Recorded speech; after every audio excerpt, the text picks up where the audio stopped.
Order! Order! You are an incorrigible delinquent at times. Behave yourself, man!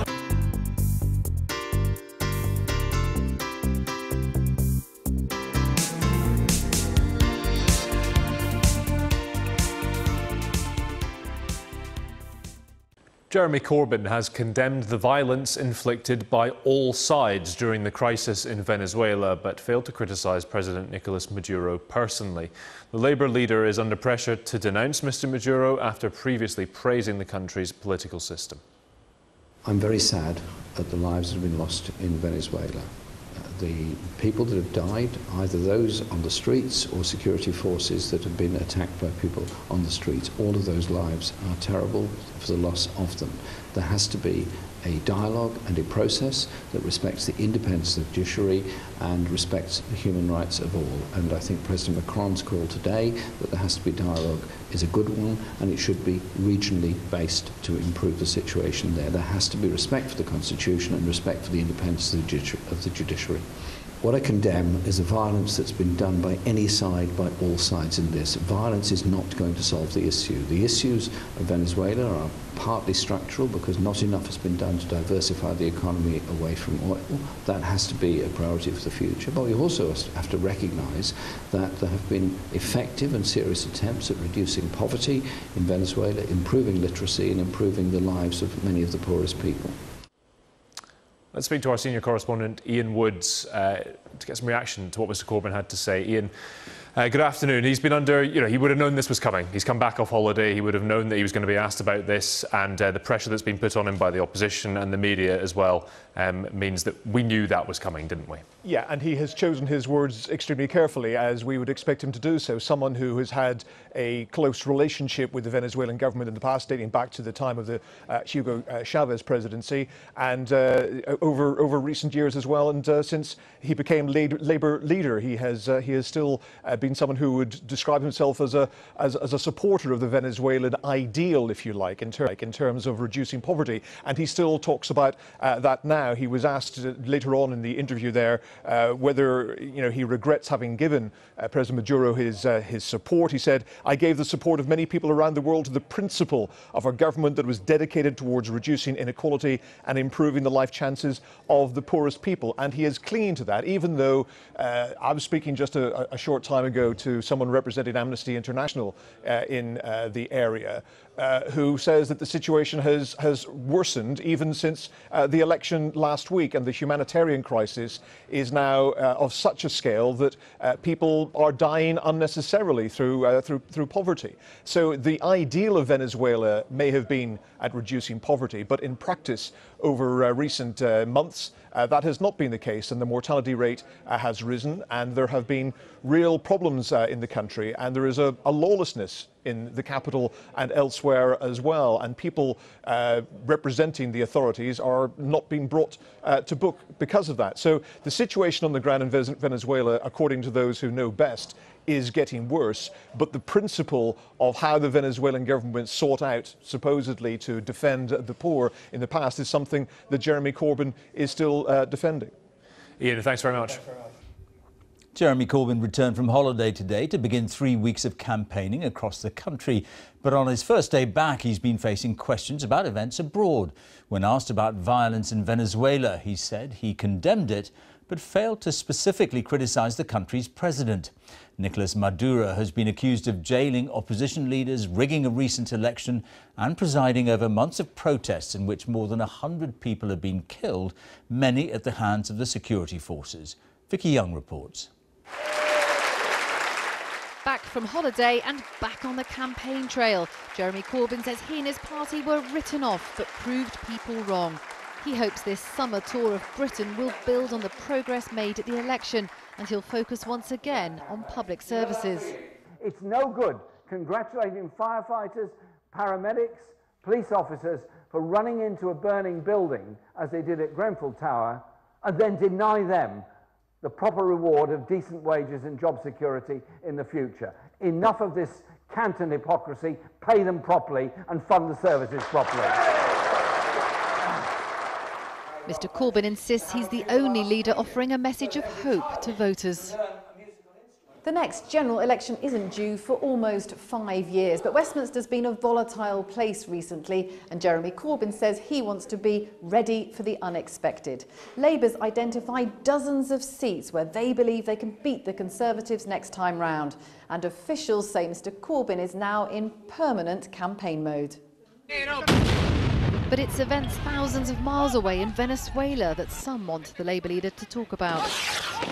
A disputed vote has given President Maduro's ruling Socialist Party more powers. Violent protests have left over 100 dead. Would he now condemn President Maduro after voicing support for him in the past? What I condemn is the violence that's been done by any side, by all sides in this. Violence is not going to solve the issue. The issues of Venezuela are partly structural because not enough has been done to diversify the economy away from oil. That has to be a priority for the future. But critics say Mr Corbyn needs to go much further than that. Well, I would hope he would, first of all, condemn completely the dictatorial tendencies of the regime and accept that what was seen 10, 15 years ago as a kind of role model has actually failed. The Labour leader is back where he feels comfortable, addressing enthusiastic supporters. Over the next few weeks, though, his aim is to win over those who voted Conservative 2 months ago. Thank you. Vicky Young, BBC News, Crawley. Now, the Labour leader Jeremy Corbyn says he's very sad about deaths on the streets of Venezuela during clashes between protesters and security forces. Although when asked if he condemned President Maduro's actions, he said he condemned violence by all sides. There's been continued unrest in Venezuela today. President Maduro warned armed anti-government activists who tried to seize a military base over the weekend they would face the maximum penalty, branding it a terror attack. Fatima Manji reports. They declared themselves in rebellion, but just who are these camouflaged comrades? As they sought to defend the attack on the military base in Valencia, the Venezuelan government dismissed them as a motley crew of civilians, while exiled opposition figures claimed the rebels were disgruntled soldiers. Either way, it was quickly quashed. With helicopters policing the skies, the National Guard took to the streets, ready to deal with any protesters expressing support. And not for the first time, Venezuelans crying freedom found themselves tear-gassed. But on the president's weekly TV show, scenes of celebration. Maduro hailed the defeat of mercenaries backed by Miami and Colombia. He said the men who were captured would be shown no leniency. I want to congratulate the armed forces for the immediate reaction against the terrorist attack. A week ago, we beat them with votes. Today, we had to beat terrorism with bullets. Though this latest episode is small in scale, Venezuela has been volatile for months. Faced with deep economic crisis and protest, Maduro has appointed a controversial new constituent assembly as a way to entrench his power. Over the weekend, that assembly ousted the public prosecutor from her job. She's turned from Maduro ally to fierce critic. They don't allow me, the public prosecutor, to enter the main office. I denounce what is happening right now to the international and national community. Both Downing Street and the EU were swift with condemnation, calling for Maduro to respect human rights. But here in Britain, it's Jeremy Corbyn's opinions that are sparking the most interest. The leader of the opposition has been a long-time supporter of the Venezuelan government. 3 years ago, he called into Maduro's chat show and was described as a friend. Jeremy Corbyn, quien nos está llamando desde Londres. Muchísimas gracias, Presidente. So does Mr Corbyn now condemn the Venezuelan president? What I condemn is the violence that's been done by any side, by all sides in this. Violence is not going to solve the issue. The issues of Venezuela are partly structural because not enough has been done to diversify the economy away from oil. That has to be a priority for the future. But we also have to recognise that there have been effective and serious attempts at reducing poverty in Venezuela, improving literacy and improving the lives of many of the poorest people. But with the country now facing hyperinflation, severe food shortages and a violent crackdown against political opposition, those improvements Mr Corbyn hails feel irrelevant to many Venezuelans. We don't know what the Venezuelans think of Jeremy Corbyn, but we do know We now know what Mr Corbyn thinks about Venezuela.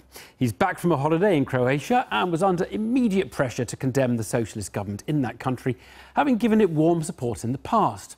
It's a difficult choice for him, though. It's not good to be too supportive of a government arresting political opponents in the dead of night. But Mr Corbyn has a good deal of political capital invested in Nicolas Maduro's Venezuela. So the big question today was how he would respond to that dilemma. Many of his colleagues are clear Maduro is to be condemned. This is what Mr Corbyn had to say. What I condemn is the violence that's been done by any side, by all sides in this. Violence is not going to solve the issue. The issues of Venezuela are partly structural because not enough has been done to diversify the economy away from oil. That has to be a priority for the future. But we also have to recognise that there have been effective and serious attempts at reducing poverty in Venezuela, improving literacy and improving the lives of many of the poorest people. Mr Corbyn earlier, well, I spoke earlier to Juan Andrés Mejia, who's a founding member and national director of one of the main Venezuelan opposition parties. It's called Popular Will. I asked him whether it's right that both sides are responsible for violence in Venezuela. I don't think it's fair. What has happened during the past 4 months in our country is that you have had the majority of Venezuelans protesting, demanding change, demanding free and fair elections. And they have been received by the National Guard and the police with tear gas, with rubber bullets, and sometimes too with regular bullets, with shotguns. More than 120 people have been killed. And according to the Attorney General, and this is a person that was not a supporter of the opposition until recently, she has said that more than 90% of those that have been killed are opposition protesters, especially young people between the ages of 20 and 30. So, I mean, there has been violence in Venezuela. We condemn all violence, but I think it's not fair to say that it has been on both sides. There's one side that has insisted in protesting peacefully, and that every time that the police or National Guard appears, it ends with people being killed. Just tell us about the opposition and who they are. Well, the opposition has evolved since it began in Venezuela. Today, you have parties from all the ideologies. You have leftist parties such as such as Acción Democrática, such as Popular Will, my own party, which is a member of the International Socialists, and you have center-right parties. But the most important fact is that the opposition now has younger leaders, younger members of Congress who want change for all Venezuelans and who believe that this change has to happen within a democracy. So the struggle nowadays is not between leftists and rightist party. It is more between Democrats and those who wish to change the rules by which we have governed this country for the past 50 years. The social experiment in Venezuela has failed, and it has failed very badly.